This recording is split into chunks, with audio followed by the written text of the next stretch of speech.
Hi guys, welcome back to From Surviving to Thriving. I am going to do another snare today. I guess the reason why I do so many snare and trap videos is because that I personally think that they are the most practical and reliable ways of finding meat. And obviously, if you find meat, you will survive.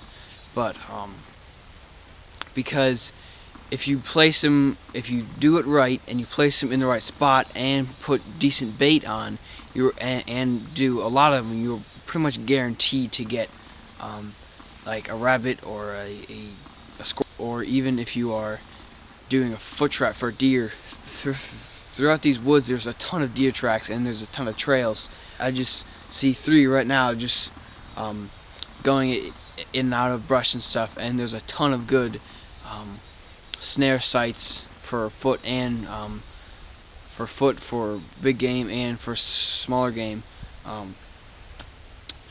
throughout those trails. So it's definitely a very good knowledge to have, because it doesn't take very much modern man-made materials to do it with. The max is string, and sometimes you can even get by with natural string on these kind of snares that I'm showing you.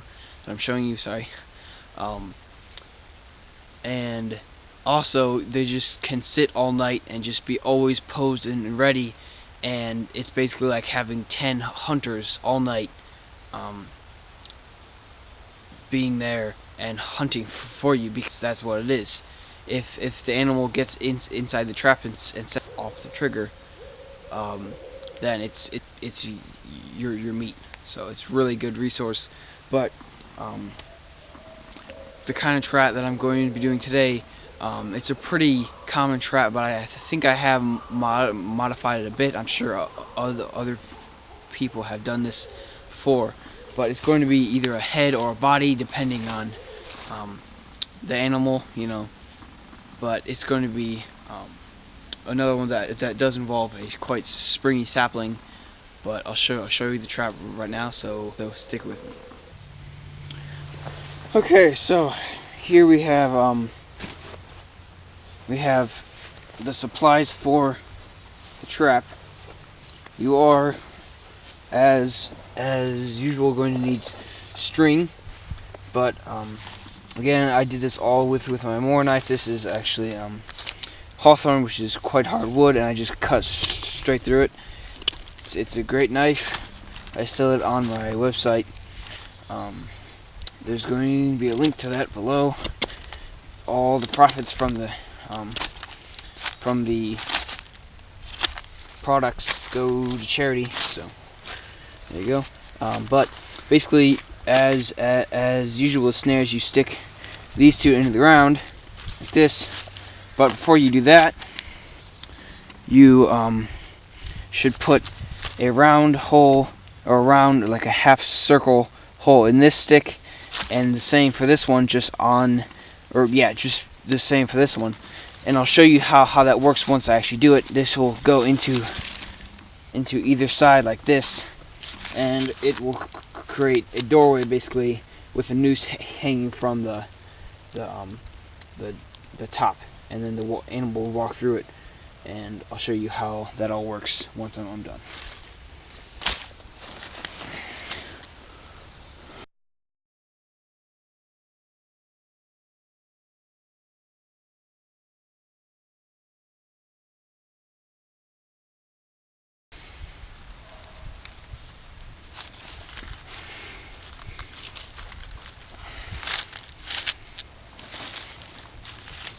Okay, so as you can see there,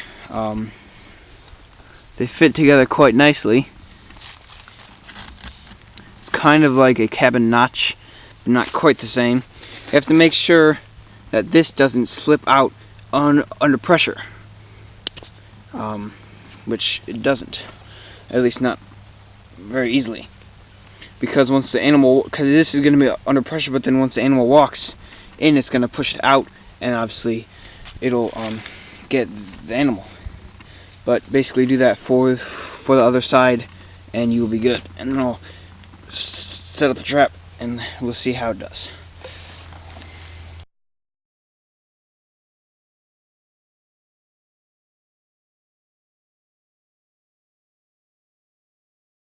Now we need to fit this just like we did with this one into this customly so it fits well.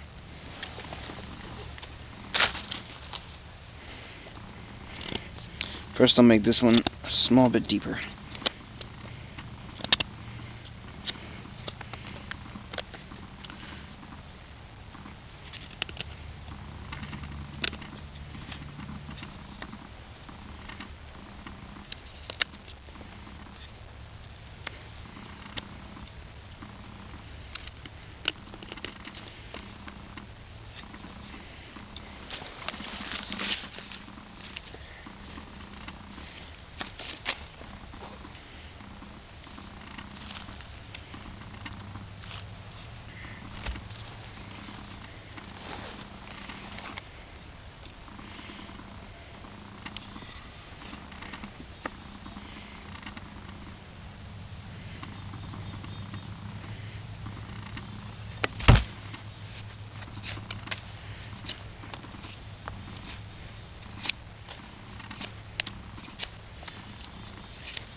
There you go. It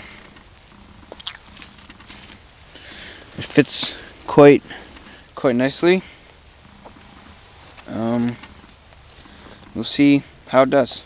So we have our 2 stakes drove into the ground. It was quite easy because it's been wet, but they are on either side. See, this is the part that I think I modified. I'm not exactly sure, but make sure this fits. Like this, it has to really fit like a glove. If it doesn't, then it could come undone. And obviously, then your trap would be ruined.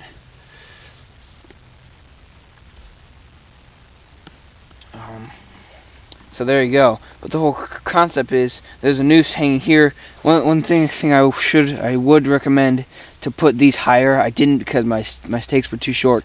Definitely have this higher so you can have a more wide range of game that would come under this this post or this top wall thing, stick. Sorry. So just make these posts higher.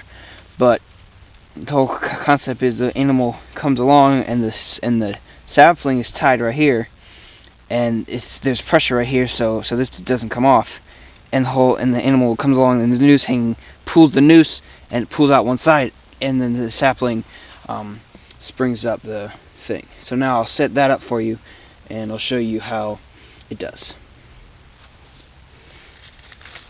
For the noose you should definitely have snare wire, but I'm sure we can make do with normal string, because usually in a survival situation you wouldn't have snare wire.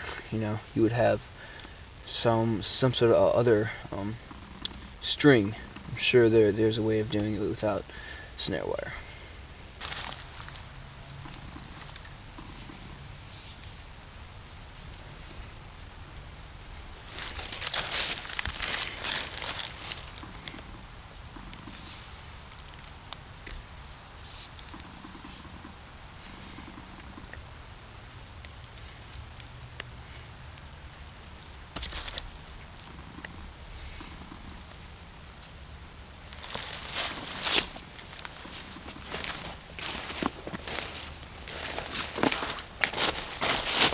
Look at that. That worked quite well. There's the thing, the loop. Obviously, as I said before, it should be done with snare wire. That'll make this trap a lot easier and a lot more effective. But you can do it with string. That's not my finished loop. I'm gonna prop it up with forks and stuff, so it's actually open. Basically that. is connected to there, and then on the opposite side right there, and I'll show you that how that works soon once I'm done with the loop. That goes up to the sapling, which is right there, I think. Yeah, which is right there. That obviously goes down to the ground. So there you go. I'll show you how the trap works here in a second. So there is the finished product. As I've said before, it would be a lot more effective with snare wire, because usually that rope does not stay in place. I had to use forks. If you can see the forks, I'll get you up close so you can see them. You have to be careful with this kind of trap, because usually traps don't go off randomly, but this one is a lot more prone to that because it's just it's not actually connected very well. That's actually part of the reason why this trap works so well. It's because it's so hairline. It's such a hairline trigger. But there's the forks right there. That's keeping the string open wide. You might want to put one right here too, so it keeps it up. But I'll show you that in slow motion and in fast motion how that works, going both ways too. So it's not just a one-sided trap.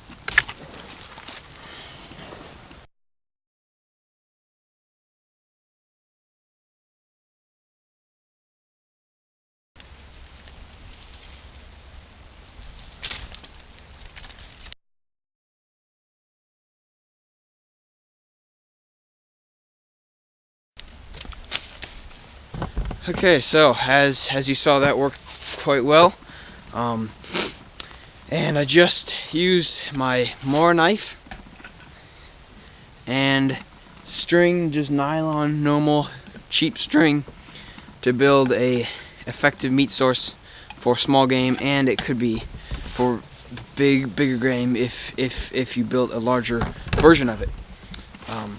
But there's the trap. This does go up with the trap, as you saw, but I mean, it did get the log hooked on. Obviously, also you should make the loop bigger or smaller, sorry, because then it would be more effective that way. Because the animal would have less time to realize that a loop is around its neck, and that it is trapped until the sapling goes off. So, but there it is. Make sure you check out my website. It's a non-profit charity or organization that at Christmas time I'm going to donate to charity, and I'm selling survival gear, survival paracord gear, survival belts, and more knives, and strike force, stuff like that. All the profit will go to charity. But thanks for watching yet another snare video. A pole barn part 1 videos is coming up. It'll be putting in the posts of the pole barn, and then soon after that a framing of the pole barn part 2 will go up. I like to put variety in my videos. I've done a lot of survival videos, but it is called from surviving to thriving. So it's from thriving, meaning the snares and the traps and the lean-to shelters and stuff, but also the pole barn ones. I mean, if you're actually not in trouble, but you're just trying to build building this stuff. I like to put other videos like that on my channel. So, but also I want to offer, because oftentimes I don't like to do the normal like starting fire, which there's a ton of those on YouTube. I want to actually know what my subscribers or anybody who watches my videos want to see. Like, obviously you guys choose. So if you guys have any video ideas, for me, please put a comment below on what I should do, or email me, or on my website I have a contact me page. So just email me a ideal video that you would like to see. It would actually make it easier on me. Also, you guys would actually get to see what you want. But thanks for watching, and I'll see you next time.